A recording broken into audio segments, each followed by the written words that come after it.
What happens when the person you trust most becomes the one thing you should fear? When a mother of 3 disappears without a trace, leaving behind only an abandoned car in a Walmart parking lot and a digital trail of romantic messages, investigators uncover a web of deception so elaborate that it challenges everything we think we know about trust in the digital age.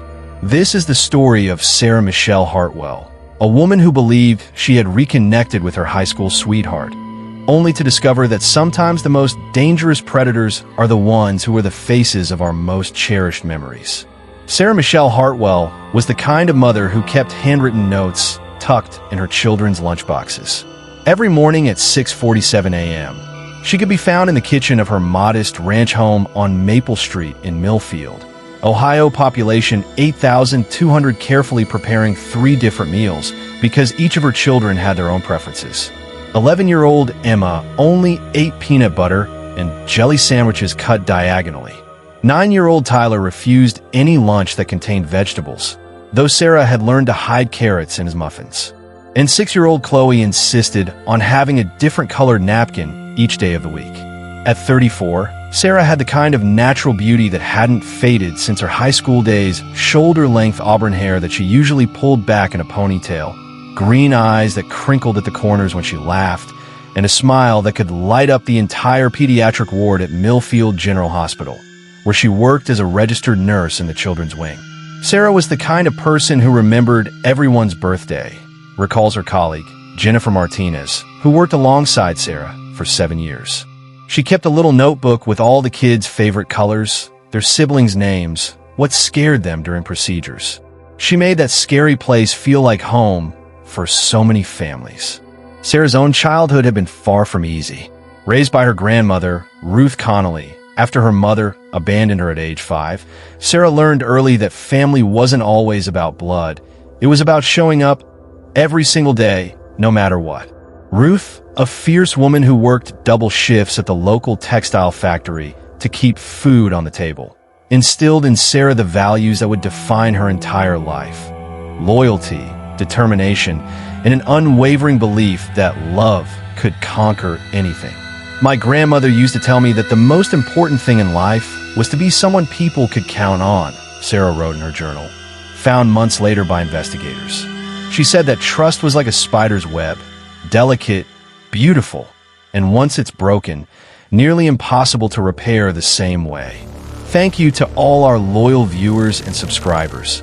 Your support means everything. We're here every day with gripping true crime stories, deep dives, and the chilling details you won't hear anywhere else. Don't forget to like, comment, and subscribe so you never miss an update. Because here at True Crime Vault, we don't just tell stories. We uncover the truth. After graduating from Millfield High School in 2007, Sarah had dreams of becoming a doctor.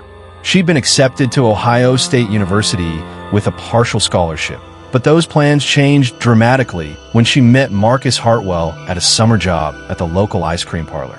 Marcus, 3 years older and already working construction, swept Sarah off her feet with his easy charm and promises of a stable life together.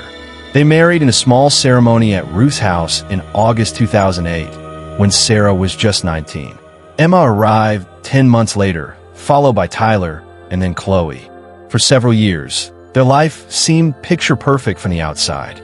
Marcus provided financially while Sarah put her college dreams on hold to raise their children.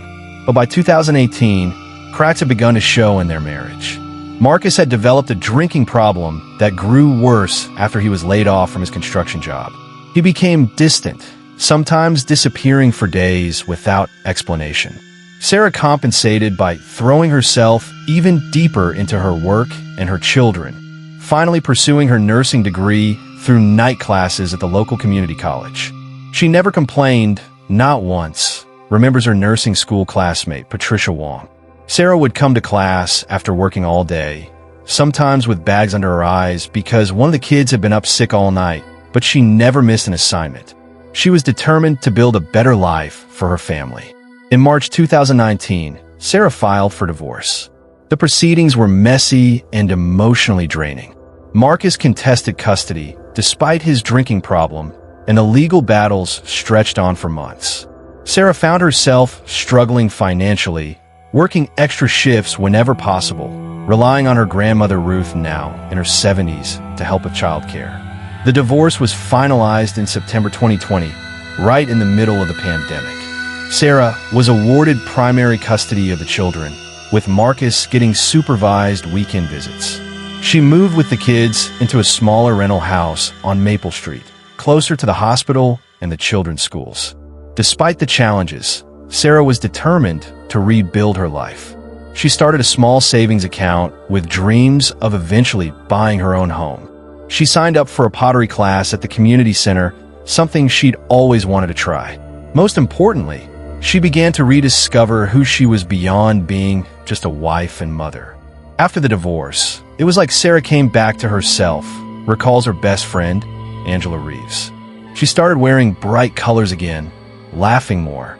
She even talked about maybe dating again someday, though she was in no hurry. She said she wanted to focus on healing first. Sarah's daily routine was predictable and comforting in its consistency. She woke up at 6:30 a.m., made coffee, prepared lunches, and got the kids ready for school.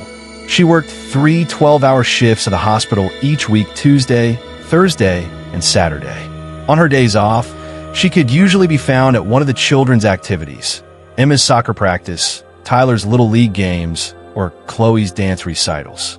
Every Sunday, Sarah and the children visited Ruth, who had moved into an assisted living facility after a mild stroke in 2019. They would spend hours playing board games, looking through old photo albums, and listening to Ruth's stories about the good old days in Millfield. In the evenings, after the children were in bed, Sarah had developed a habit of sitting on her small back porch with a cup of chamomile tea, writing in her journal. This was her time for reflection, for processing the day's events, for planning the future she was slowly but surely building for herself and her children. "I'm finally learning who I am," she wrote in an entry dated October 15th, 2021. "For so long, I defined myself by my relationships with other people. As a wife, a mother, a granddaughter. But I'm starting to remember that I'm also just Sarah. I have dreams and interests and opinions that matter." What Sarah couldn't see, as she sat on her porch those quiet October evenings in 2021, was that someone was about to re-enter her life in the most unexpected way. Someone who would exploit her kindness, her loneliness, and her deep-seated belief that people were fundamentally good. Sarah Hartwell was a woman who had survived abandonment, divorce, and financial struggle through sheer determination and an unshakable faith in better days ahead. She was building a life based on honesty, hard work, and unconditional love for her children. She had no way of knowing that these very qualities would soon make her the perfect victim for a predator who had been watching, waiting, and planning. It started with a simple friend request on Facebook in November 2021. Sarah was scrolling through her phone after putting the children to bed when the notification popped up: "Michael Davidson wants to be your friend." The profile picture showed a handsome man with kind eyes and a warm smile, standing in what appeared to be a medical clinic, wearing scrubs and a stethoscope around his neck. But it was the name that made Sarah's heart skip a beat. Michael Davidson. Mickey Davidson from high school. Sarah stared at the screen, memories flooding back like pages from a yearbook she hadn't opened in years. Mickey Davidson had been her lab partner in AP Chemistry during their senior year. He was quiet, intelligent, always willing to help classmates who were struggling with the complex equations that came so naturally to him. While other boys their age were focused on sports and parties, Mickey talked about his dreams of becoming a doctor, of traveling to underserved communities to provide medical care. He was different. Sarah would later tell her friend Angela about their high school connection. While all the other guys were trying to be cool, Mickey was actually kind. He listened when people talked. He remembered details about your life that most people would forget. Sarah remembered the shy crush she'd harbored for Mickey during those months in chemistry class. He had a way of explaining complicated concepts that made her feel smart rather than stupid. When she struggled with balancing equations, he would patiently walk her through each step, never making her feel embarrassed about needing help. But Mickey was always just out of reach romantically.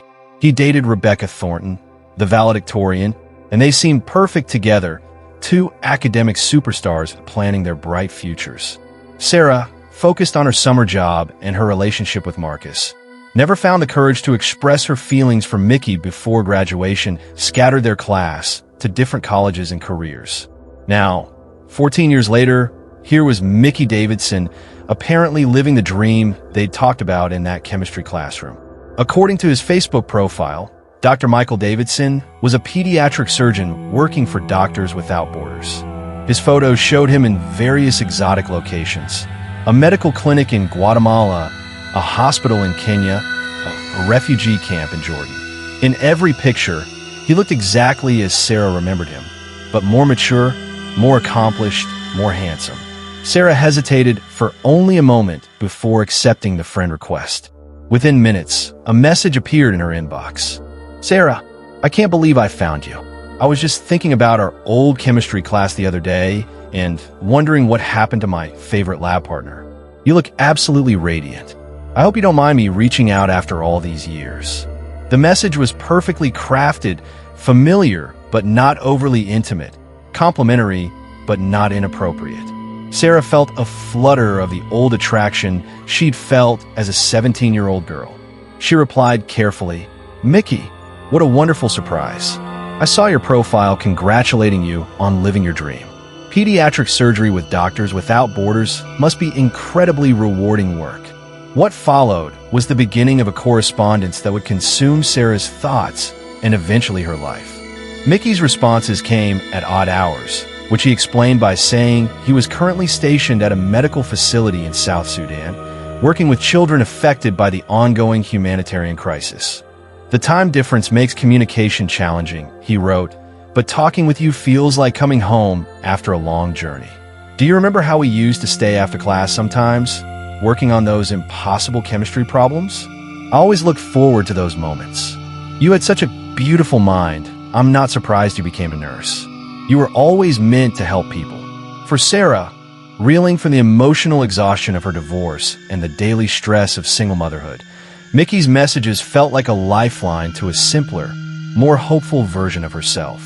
Here was someone who remembered her not as Marcus's ex-wife or as a struggling single mother, but as the bright, ambitious girl she'd been before life became so complicated.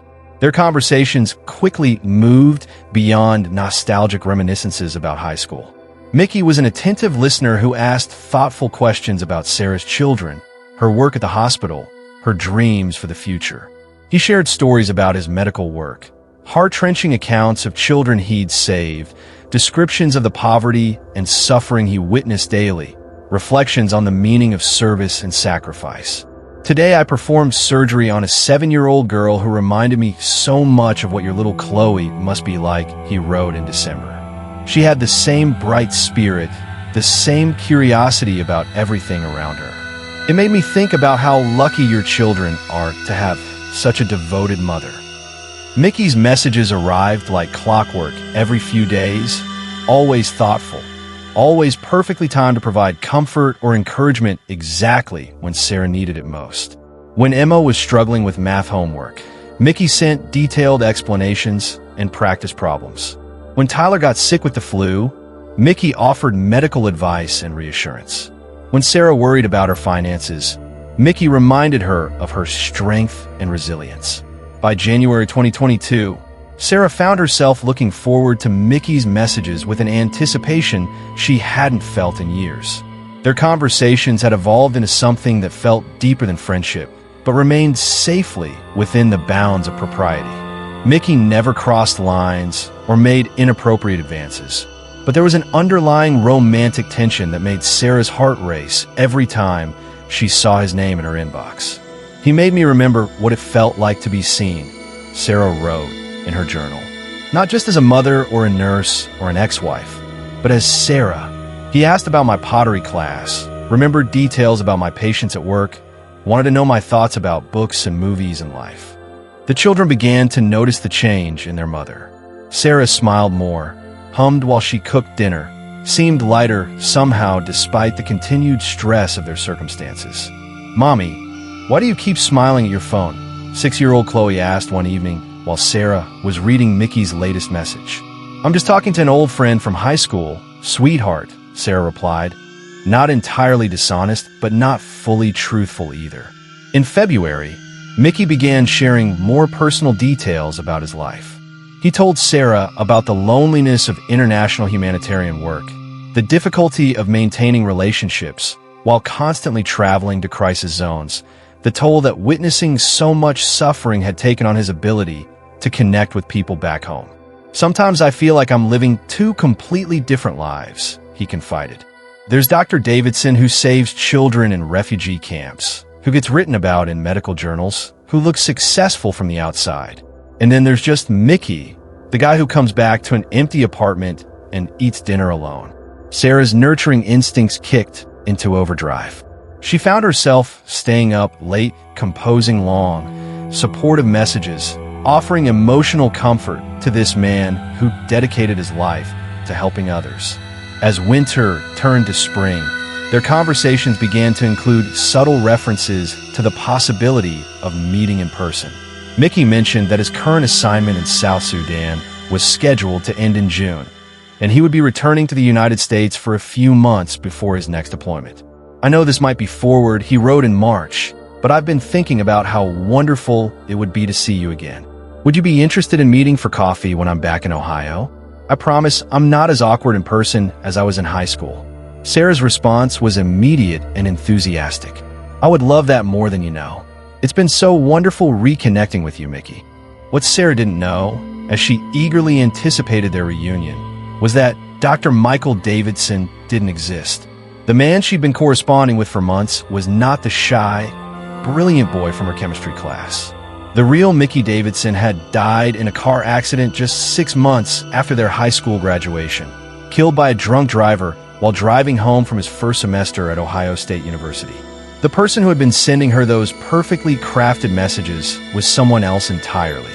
Someone who had been studying her social media posts for months, learning her vulnerabilities, understanding exactly what kind of emotional support she craved. Someone who had chosen the identity of Mickey Davidson very carefully, knowing that Sarah's memories of her high school crush would make her particularly susceptible to his manipulation. The first warning sign appeared in April 2022, but Sarah was too intoxicated by the possibility of romance to recognize it for what it was. Mickey had been corresponding with her for 5 months, building anticipation for their reunion when he returned from South Sudan in June. Then, suddenly, his messages took on an urgent tone that should have set off alarm bells. "Sarah, I need to tell you something that's going to sound crazy, but I have to be honest with you," he wrote on a Tuesday evening while Sarah was helping Tyler with his math homework. "I've been offered an opportunity to extend my mission here for another 6 months. It's a chance to establish a permanent pediatric surgical program that could save thousands of children over the next decade." The message continued, "But here's the thing I don't want to take. For the first time in my career, there's something more important to me than work. There's someone more important. These conversations with you have shown me what I've been missing. I want to come home. I want to see you. I want to build something real with you." Sarah felt her heart soar, but Mickey's next words introduced the first note of manipulation that would gradually tighten around her like a noose. "The problem is, if I turn down this extension, the organization is going to be upset. I'm worried they might make it difficult for me to return to the States when I want to. There are politics involved that I can't fully explain over email. Communications are monitored here, and I have to be careful what I say." Mickey suggested they move their conversations to a more private platform, an encrypted messaging app called Secure Chat that would allow them to communicate without worrying about organizational oversight. "I know it sounds paranoid," he wrote, "but I just want to be able to talk to you freely." Sarah, flattered by the idea that she was important enough to potentially influence major career decisions, immediately downloaded the app. Their conversations continued there, becoming more intimate and personal now that they were supposedly safe from prying eyes. Mickey's messages began to include subtle requests that should have raised concerns. He started asking more detailed questions about Sarah's daily routine, her work schedule, and her children's activities. Initially, these seemed like the natural curiosity of someone planning a future together. "I love hearing about your days," he would say. "Tell me everything. what time you wake up, what you make for breakfast, which route you take to work. I want to be able to picture every moment of your life. When Sarah mentioned that she sometimes felt unsafe walking to her car after late shifts at the hospital, Mickey's response was swift and intense. The thought of anything happening to you terrifies me. Promise me you'll be careful. Maybe you should consider carrying some kind of protection pepper spray or something. His concerns seemed touching rather than controlling. Sarah even purchased the pepper spray he suggested, touched that someone cared so much about her safety. In May, Mickey's messages began to carry a new undercurrent of possessiveness that Sarah rationalized as passion. When she mentioned having coffee with Angela, her best friend, Mickey's response was surprisingly cold. "I'm glad you have people to talk to," he wrote, "but I hope you're being careful about what you share. Some people don't understand the kind of connection we have. They might try to interfere or make you doubt what we're building together." When Sarah asked what he meant, Mickey's response was a masterpiece of gaslighting. "I just know how people can be. Angela seems nice, but she's been through her own divorce drama. Sometimes people project their own failed relationships onto others." Sarah found herself becoming more secretive about her correspondence with Mickey, not because she felt she was doing anything wrong, but because she wanted to protect their connection from outside skepticism. She stopped mentioning their daily messages to Angela, and when her friend asked about her improved mood, Sarah offered vague explanations about taking better care of herself. The isolation was gradual and subtle, implemented by someone who understood exactly how to make Sarah complicit in her own emotional imprisonment. Mickey's stories about his work in South Sudan became more dramatic and detailed as the weeks progressed. He described life-threatening situations, close calls with violence, medical emergencies that only he could handle. Each story reinforced his image as a heroic figure, while also creating urgency around their relationship. "Yesterday, our compound was attacked by militia forces," he wrote in one particularly harrowing message. 3 staff members were injured, and we had to evacuate to a safe house for 2 days. The whole time, all I could think about was that I might never see you again. Life is so fragile here, Sarah. Every day could be my last. Sarah found herself constantly worried about Mickey's safety, checking her phone obsessively for his messages, feeling genuine panic when more than 24 hours passed without communication. Her anxiety levels increased dramatically, affecting her sleep and her ability to focus at work. The final warning sign came in early June, when Mickey announced that his return to the United States would be delayed by several more weeks due to complications with his visa renewal. "I'm devastated," he wrote. "I was counting down the days until I could hold you in my arms. But there's something else. The delay is creating financial problems for me. The organization suspended my stipend because of the visa issues, and I'm stuck here with limited access to my accounts back home." Mickey's next message contained a request that should have sent Sarah running. "I hate to ask this, and you can absolutely say no, but would it be possible for you to help me with a small loan? Just $2,000 to cover my expenses until this visa situation gets resolved." Sarah's savings account contained exactly $2,847 money she'd been carefully setting aside for a security deposit on a better apartment for herself and the children. The request represented nearly everything she had. But Mickey's messages became increasingly desperate over the following days. "I'm sleeping on a cot in the clinic because I can't afford the guest house anymore," he wrote. "I haven't had a real meal in 3 days." Sarah stared at her laptop screen at 11:30 p.m. on a Saturday night, her children sleeping peacefully in their beds, completely unaware that their mother was about to make a decision that would change everything. She transferred $2,000 to the account Mickey had provided. "You saved my life," his response came within minutes. "You'll have your money back within 2 weeks, and then I'll be home, and we can start our real life together." Sarah fell asleep that night feeling like a hero. She had no way of knowing that the $2,000 she just sent had gone not to a medical clinic in South Sudan, but to a bank account in Cleveland, Ohio, less than 2 hours from her own home. She also had no way of knowing that Mickey Davidson was already making plans to collect a much larger payment from her than money. He'd spent months learning about her routines, her vulnerabilities, her isolation. He knew exactly where she lived, where she worked, where her children went to school. And he was about to ask her to meet him in person. The message arrived on Sarah's phone at 2:17 a.m. on June 15th, 2022, jolting her awake with its urgent tone. "Sarah, I have incredible news. The visa situation has been resolved, and I'm flying back to the States tomorrow. I can't wait another day to see you. I know this is short notice, but would you be able to meet me tomorrow evening? There's a small cafe in Riverside about 45 minutes from Millfield. I have so much to tell you, so much I can only say in person." Sarah's heart raced as she read the message. After months of anticipation, Mickey was finally coming home. She quickly replied, "Yes, absolutely. I can get Angela to watch the kids. What time and where exactly?" The response came within minutes. "There's a place called Riverside Family Restaurant on Route 32, just past the Walmart. It's quiet, private, perfect for us to really talk without interruptions. Can you meet me there at 7 p.m.? Sarah spent the next day in a state of nervous excitement. She called Angela to arrange childcare, telling her friend she had a work meeting that might run late.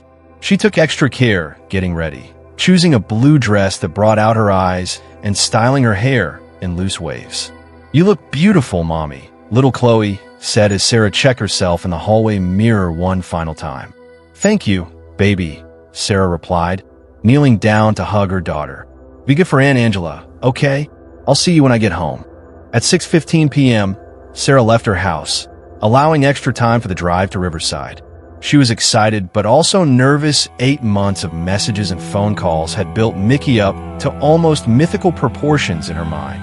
For the first time in months, Sarah felt genuinely hopeful about the future. She arrived at the Riverside Family Restaurant at exactly 7 p.m., but the parking lot was nearly empty and the windows were dark. A handwritten sign on the door read, "Closed for private event." Sarah checked her phone, confused. There were no new messages from Mickey. She was about to call him when her phone buzzed with a text. "Sarah, slight change of plans. The restaurant had a mix-up with reservations. Can you meet me at the Walmart parking lot next door? I'm parked near the garden center in a blue Honda Civic." Sarah felt a flutter of disappointment, but reasoned that these things happened. She drove to the Walmart parking lot and looked around for a blue Honda Civic. The lot was sparsely populated, typical for a weeknight in a small town. Her phone buzzed again. "I see you. I'm walking over to your car now. I can't believe this is really happening." Sarah checked her rearview mirror and saw a figure approaching from the direction of the store. He was about the right height and build, wearing jeans and a dark jacket, but something felt off. As he got closer, Sarah realized this person looked nothing like the photos Mickey had been sending her. The man was older, maybe in his mid-50s, with graying hair and a stocky build. His face was unfamiliar, bearing no resemblance to either the high school Mickey she remembered or the mature version she'd seen in recent photos. Sarah's blood ran cold as the man tapped on her passenger window. Every instinct told her to drive away, but confusion and politeness held her in place. She rolled the window down just a few inches. "Sarah," the man said, his voice different from the Mickey she'd spoken with during their few phone calls. "It's me, Mickey." Nothing about this made sense. Sarah's nursing training kicked in, and she began to assess the situation more clinically. This was not the same person. "I'm sorry," she said, her voice steady despite her racing heart. "I think there's been some kind of mistake." The man's expression changed subtly, becoming harder around the edges. "No mistake, Sarah. We've been talking for months. You sent me money, remember? That creates a certain obligation." The word obligation sent ice through Sarah's veins. She quickly locked her doors and put the car in reverse, but the man was faster than she anticipated. He grabbed the partially open window as she tried to back away.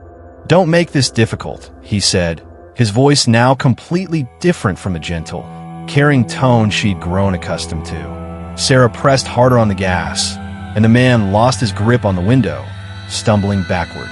She had a clear path to the parking lot exit, but as she turned to look where she was going, she saw another figure standing directly behind her car.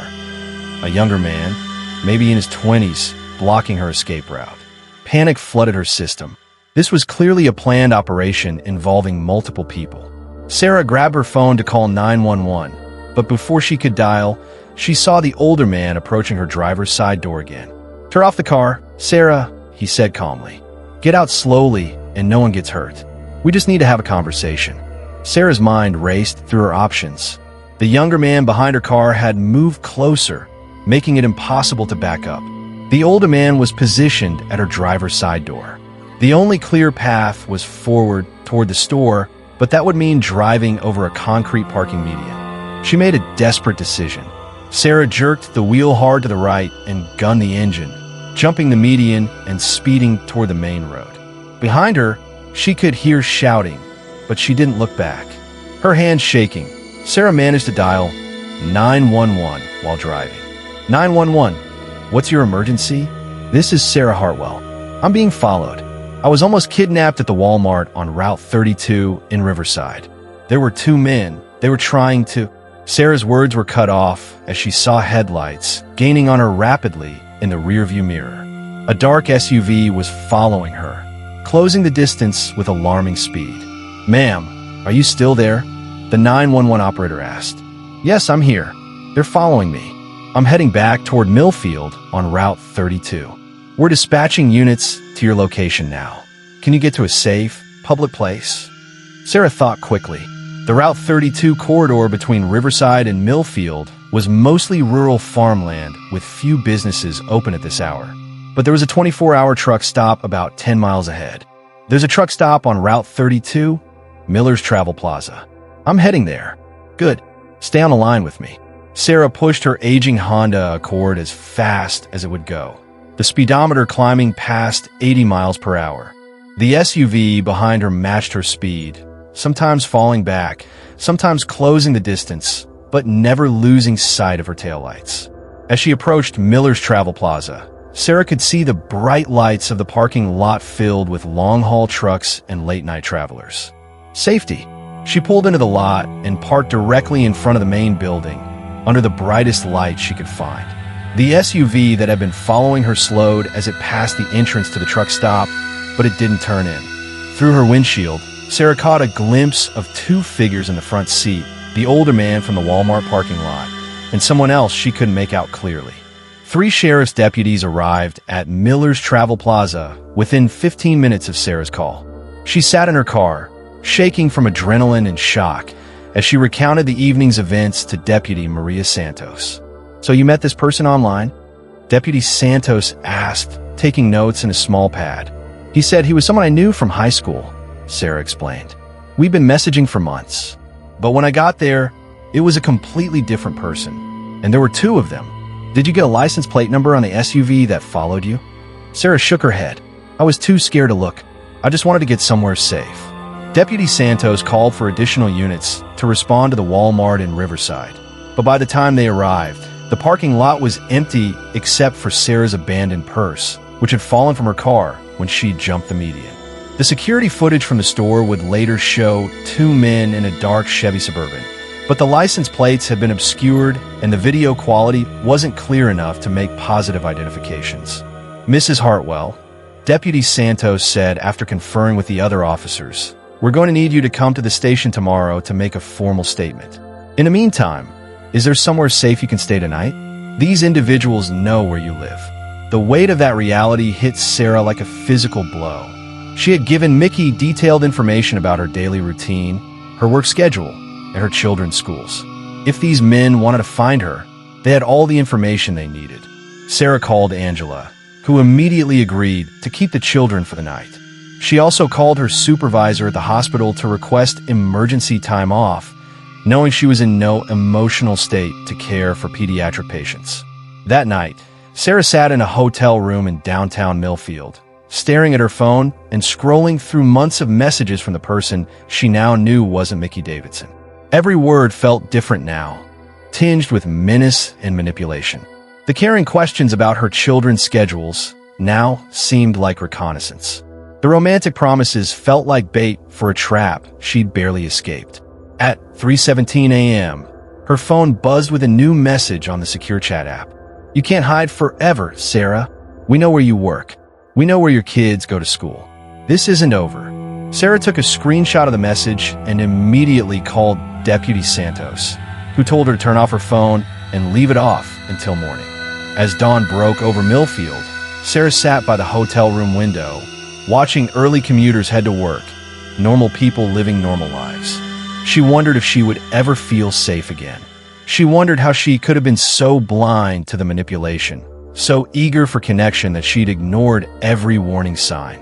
Most of all, she wondered who the man in that Walmart parking lot really was, and what he'd been planning to do to her if she hadn't managed to escape. The answers to those questions would come soon enough, but they would arrive at a cost that Sarah could never have imagined. The breakthrough in Sarah Hartwell's case came from an unexpected source, a digital forensics specialist named Detective Rachel Park, who had been tracking a pattern of similar online romance scams across 3 states for the past 18 months. When a Millfield Sheriff's Department sent us the details of the Hartwell incident, bells immediately went off. Detective Park would later testify. The MO was identical to at least 6 other cases we'd been investigating: fake social media profiles using deceased classmates' identities, months of grooming, requests for money, and then attempts to lure victims to isolated locations. The investigation that followed would reveal a sophisticated criminal operation run by 2 men. Robert Wayne Kellerman, 54, a twice-convicted felon from Cleveland with a history of fraud and identity theft, and his nephew, Jason Dale Kellerman, 23, who had been recruited into the scheme after losing his job during the pandemic. Robert Kellerman was the mastermind, a man who had spent years perfecting the art of digital manipulation. His computer, seized during a raid on his Cleveland apartment, contained detailed files on 17 different women across Ohio, Pennsylvania, and West Virginia. Each file included screenshots of social media posts going back years, detailed notes about the women's personal lives, and carefully crafted fake profiles designed to appeal to their specific vulnerabilities. Kellerman wasn't just running random romance scams, explained FBI Special Agent Thomas Mitchell, who joined the investigation after federal wire fraud charges were filed. He was conducting psychological warfare. He studied these women like a scientist studies lab rats, learning their fears, their dreams, their weaknesses.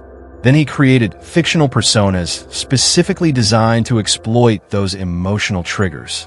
The file labeled S. Hartwell was 347 pages long. It contained screenshots of every Facebook post Sarah had made since 2018, including photos of her children that Kellerman had saved and organized by date. He had detailed notes about her work schedule, her divorce proceedings, her financial struggles, and her relationships with friends and family. Most chillingly, the file contained what investigators called an exploitation timeline, a month-by-month plan for how Kellerman intended to manipulate Sarah, starting with the initial Facebook contact and culminating in what he referred to as final collection. The psychological profile he created of Sarah was disturbingly accurate, Detective Park noted. He identified her as someone who had been emotionally neglected in her marriage, was struggling financially as a single mother, and had a deep-seated need to be valued and appreciated. The Mickey Davidson persona was crafted specifically to fill those emotional voids. The choice of Mickey Davidson's identity wasn't random either. Kellerman had obtained Sarah's high school yearbook through a contact who worked at a yearbook printing company. He researched her former classmates systematically, looking for someone who would trigger positive memories, but whose death could be easily verified and exploited. Mickey Davidson was perfectly well-liked, academically successful, and most importantly, deceased with no surviving family members who might stumble across the fake social media profiles. Kellerman was meticulous, Agent Mitchell explained. He created not just a Facebook profile, but Instagram, LinkedIn, and Twitter accounts for Dar, Michael Davidson. He posted content regularly for months before making contact with Sarah, building a digital paper trail that would seem authentic to anyone who investigated. The fake medical credentials were surprisingly sophisticated.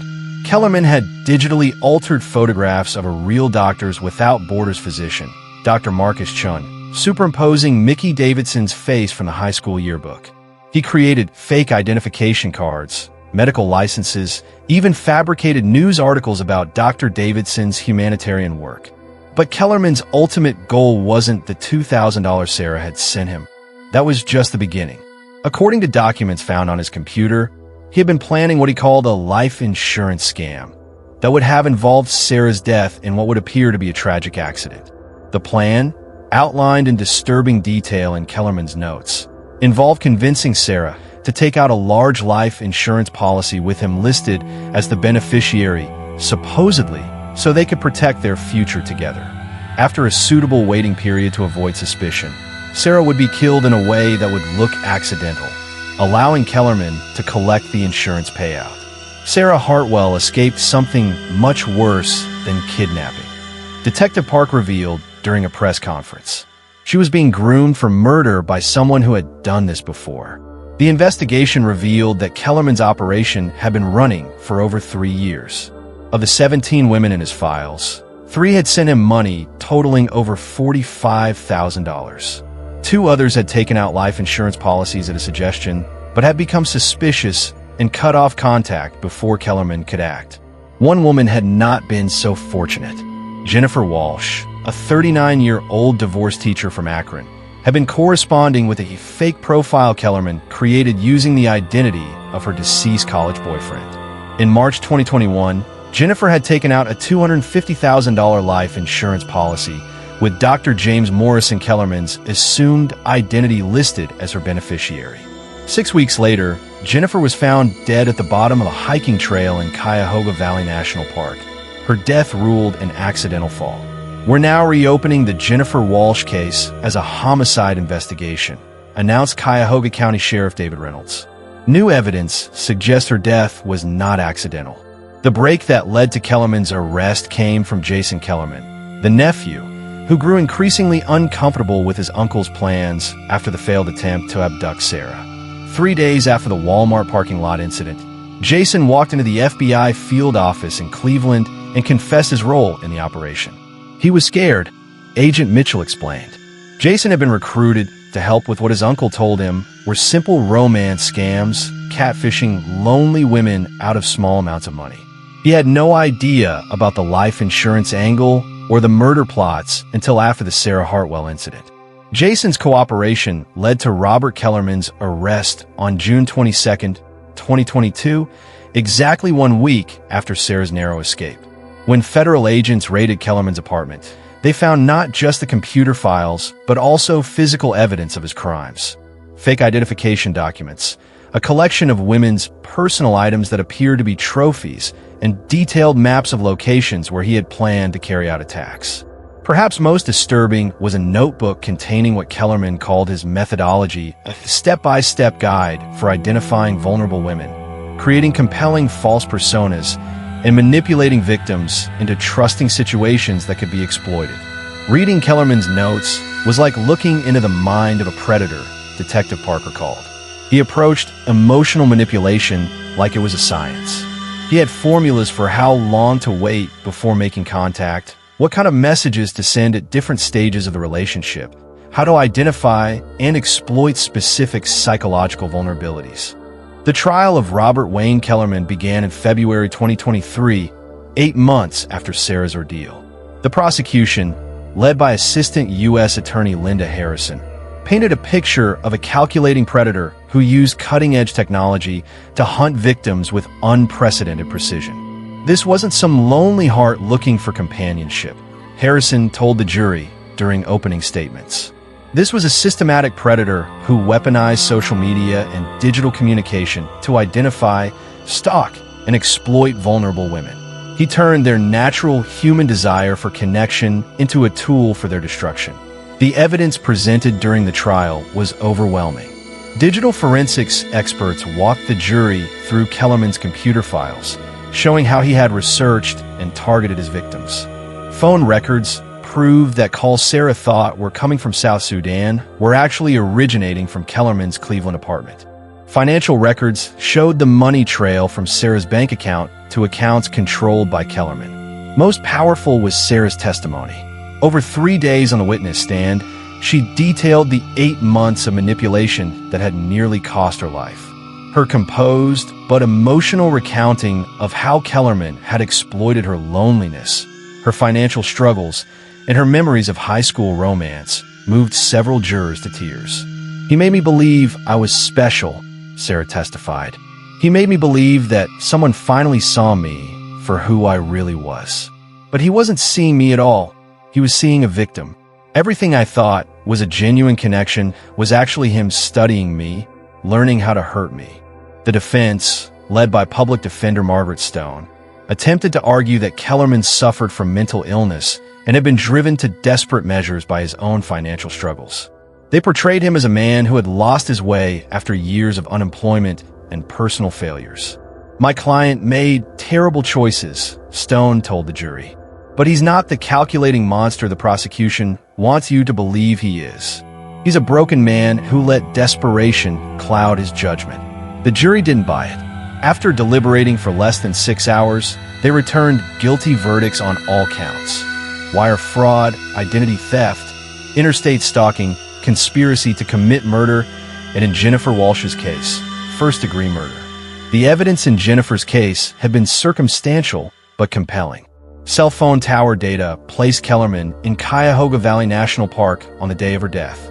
Text messages recovered from Jennifer's phone showed that she had begun to suspect Dr. Morrison wasn't who he claimed to be and had threatened to contact police. Most damning was a search history on Kellerman's computer showing extensive research into hiking trails in the park, methods of causing accidental falls, and the timeline for life insurance payouts after accidental death. On September 15, 2023, Robert Wayne Kellerman was sentenced to life in prison without the possibility of parole.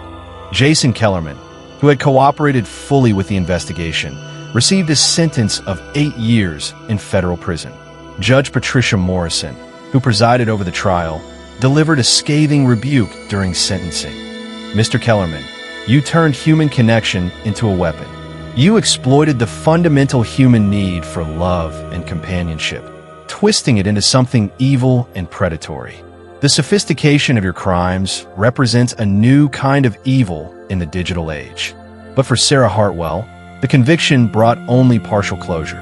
The man who had tormented her was behind bars, but the psychological scars would take much longer to heal. On a warm September afternoon in 2024, nearly 2.5 years after her encounter with Robert Kellerman, Sarah Hartwell sat in the conference room of the Millfield Community Center, looking out at a group of 23 women ranging in age from their early 20s to their 70s. They had come to hear her story, but more importantly, they had come to learn how to protect themselves from predators like the one who had nearly destroyed her life. I want to start by saying something that took me a long time to accept, Sarah began, her voice steady but carrying the weight of hard-earned wisdom. What happened to me wasn't my fault. 4 months after that night at the Walmart, I tortured myself with what-ifs and if-onlys. If only I had been smarter. If only I had seen the warning signs. If only I had listened to that voice in my head that sometimes whispered that something wasn't quite right. The Sarah who spoke to that gathering was different from the woman who had driven to Riverside on that June evening in 2022. The experience had aged her in ways that went beyond the passage of time, but had also given her a strength and purpose she never could have imagined. The immediate aftermath of Kellerman's arrest had been devastating for Sarah and her children. The media attention surrounding the case had been intense, with reporters camping outside their Maple Street home and following the children to school. Sarah had been forced to take extended leave from her job at the hospital when panic attacks made it impossible for her to function normally in the pediatric ward. For weeks, I couldn't even check my email without having a panic attack, Sarah recalled in an interview 6 months after the trial. Every notification on my phone sent me into a spiral of anxiety. I had to completely disconnect from social media, which was isolating because that's how I stayed in touch with friends and family. The children struggled too, though Sarah tried to shield them from the details of what had happened. Emma, now 13, became withdrawn and anxious, her grades dropping as she worried constantly about her mother's safety. Tyler, 11, began acting out at school, getting into fights with classmates who made comments about seeing their family on the news. 6-year-old Chloe, mercifully too young to fully understand what had occurred, nevertheless picked up on the tension and fear that permeated their household. The hardest part was explaining to them that the world wasn't as safe as I had always told them it was, Sarah reflected. How do you tell children that there are people out there who pretend to be something they're not in order to hurt others? How do you teach them to be cautious without making them afraid of everyone? Financial pressures compounded the family's emotional trauma. Sarah's extended absence from work meant reduced income at a time when they needed resources for therapy and security measures. The $2,000 she had sent to Kellerman money that was never recovered had been their entire savings, leaving them vulnerable to any emergency. Help came from unexpected sources. The Millfield community, horrified by what had happened to one of their own, rallied around the Hartwell family. A GoFundMe campaign organized by Sarah's colleagues at the hospital raised over $15,000. Local businesses donated groceries and services. The school district provided additional counseling support for all 3 children. I learned that for every person in the world who wants to hurt you, there are 100 who want to help, Sarah said. The kindness of strangers literally saved us during those first few months. Dr. Rebecca Martinez, a trauma specialist who worked with Sarah during her recovery, noted the particular challenges faced by victims of digital manipulation. What Sarah experienced was a form of psychological torture that's unique to our connected age. Traditional support systems and therapeutic approaches aren't always equipped to handle the specific trauma of being deceived so thoroughly by someone who never physically existed. The healing process was slow and nonlinear. Sarah experienced flashbacks, nightmares, and periods of deep depression. Simple activities like grocery shopping became overwhelming when she couldn't shake the feeling that she was being watched. Dating seemed impossible. How could she ever trust her judgment about another person again? But gradually, with the help of therapy and the support of her family and community, Sarah began to rebuild her life. She returned to work at the hospital in December 2022, initially on a part-time basis, gradually increasing her hours as her confidence returned. More significantly, she began to channel her experience into advocacy work. Sarah started speaking at community centers, libraries, and senior centers about online safety and the warning signs of romance scams. She partnered with the FBI's Internet Crime Complaint Center to develop educational materials about digital predators. I realized that my story could prevent what happened to me from happening to someone else, Sarah explained. If I could reach even one person and help them recognize the manipulation tactics that Kellerman used on me, then maybe some good could come from all the pain. The statistics were sobering. According to the Federal Trade Commission, Americans lost over $547 million to romance scams in 2021 alone, more than any other type of consumer fraud. The average victim lost $2,400, but some cases involved losses of hundreds of thousands of dollars. Most troubling, the number of reported cases was increasing by more than 25% each year. Sarah's case represents the evolution of romance scams into something much more dangerous, explained FBI Special Agent Thomas Mitchell, who continued to work on similar cases after Kellerman's conviction. Traditional romance scams were about money. What we're seeing now are predators who use the same techniques to identify victims for much more serious crimes: kidnapping, sexual assault, murder. Sarah's advocacy work expanded beyond individual presentations to systemic change. She worked with Ohio state legislators to pass Sarah's Law legislation that required social media platforms to implement stronger identity verification measures and provide clearer reporting mechanisms for suspected fake profiles. The law also mandated that high schools include digital literacy and online safety education in their curricula, ensuring that young people learn to recognize manipulation tactics before they became victims. We teach our children not to get in cars with strangers, Sarah testified before the Ohio House of Representatives in March 2023. But we don't teach them that a stranger can get into their heart and mind through a computer screen just as easily as they could approach them on street. The impact of Sarah's advocacy extended far beyond Ohio. She was invited to speak at FBI training seminars, helping federal agents understand the psychological tactics used by digital predators. She consulted with social media companies on improving their fraud detection algorithms. Most importantly, she worked directly with other survivors, providing support and guidance to people who had experienced similar victimization. Sarah became a voice for people who often suffer in silence, noted Dr. Martinez. Romance scam victims face unique shame and stigma. They're often blamed for being gullible or desperate. Sarah's willingness to speak openly about her experience helped change that narrative. In May 2024, Sarah received the Survivor Advocacy Award from the National Center for Victims of Crime, recognition for her work in transforming personal trauma into systemic change. But for Sarah, the most meaningful recognition came in smaller moments. Emails from people who had avoided scams after hearing her speak, messages from parents who had better conversations with their children about online safety, thanks from other survivors who felt less alone in their experiences. The children, too, found ways to process their trauma constructively. Emma wrote an essay about the experience that won a statewide competition for teen writing, using her platform to educate her peers about digital safety. Tyler channeled his protective instincts into learning about cybersecurity, declaring his intention to become an FBI agent who fights internet crimes. Even young Chloe, now 8, understood that her mother was helping people stay safe from bad people who pretend to be good people. My children are stronger than I ever imagined they could be, Sarah reflected. They've learned resilience in a way I never had to at their age. I hate that they had to learn it, but I'm proud of how they've grown. The financial recovery took longer than the emotional healing. The money Sarah had sent to Kellerman was never recovered. It had been quickly moved through multiple accounts and withdrawn in cash. But Sarah's advocacy work eventually led to paid consulting opportunities, speaking engagements, and a book deal for her memoir about the experience. More importantly, the community support had evolved into lasting relationships.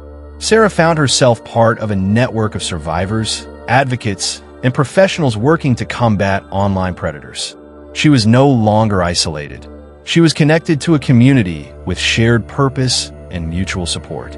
I used to think that what happened to me was the worst thing that could happen to a person, Sarah said during her presentation at the Millfield Community Center that September afternoon. And in many ways, it was devastating. But it also led me to work that I find deeply meaningful, relationships that I treasure, and a strength I never knew I possessed. The women in the audience listened intently as Sarah outlined the warning signs they should watch for, the questions they should ask, the resources available if they found themselves in similar situations. But beyond the practical advice, Sarah offered something more valuable: proof that survival was possible, that victims could become advocates, that even the darkest experiences could be transformed into sources of light for others. As the presentation ended and women approached Sarah with their own questions and stories, it was clear that the legacy of her encounter with Robert Kellerman would not be defined by the trauma he had intended to inflict, but by the healing and protection that had grown from Sarah's determination to ensure that what happened to her would not happen to others. The Facebook phantom had intended to destroy Sarah Hartwell. Instead, he had inadvertently created one of the most effective advocates in the fight against digital predators, a testament to the resilience of the human spirit and the power of transforming pain into purpose. As we close this investigation into the Facebook phantom case, we're left with questions that extend far beyond the fate of one predator and the courage of one survivor. In an age where our most intimate connections increasingly begin with a notification on a screen, how do we balance our fundamental human need for companionship with the very real dangers that lurk in the digital shadows? Sarah Hartwell's story reminds us that predators have always existed, but technology has given them unprecedented access to our hearts, our minds, and our vulnerabilities. The same platforms that connect us with long-lost friends can be weaponized by those who study our lives with malicious intent.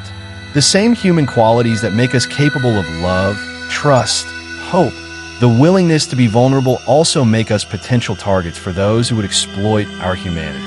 But Sarah's story also demonstrates something profound about the power of survival and transformation. A woman who was targeted because she seemed isolated and vulnerable became the voice of a movement to protect others. Children who were traumatized by their mother's experience grew stronger and more resilient. A community that could have been divided by fear instead came together in support and solidarity. The Facebook phantom is behind bars, but others like him are out there right now, crafting false personas, studying potential victims, planning their next deceptions. The question isn't whether digital predators exist, we know they do. The question is whether we'll learn from cases like Sarah's to protect ourselves and those we love. If you or someone you know has been targeted by online predators or romance scams, resources are available. The FBI's Internet Crime Complaint Center, the National Center for Victims of Crime, and organizations like the one Sarah Hartwell now offers help, support, and pathways to justice. Remember Sarah's story the next time you receive an unexpected friend request, the next time someone online seems too good to be true, the next time your instincts whisper that something isn't quite right. Trust those instincts. They might save your life. This has been another investigation from True Crime Vault. If this story has impacted you, please share it with others who might benefit from Sarah's hard-earned wisdom. Hit subscribe to join our community of viewers who believe that by understanding the darkness, we can better protect the light. Until next time, stay safe, stay skeptical, and remember, in the digital age, the most dangerous stranger might be the one who claims to know you best.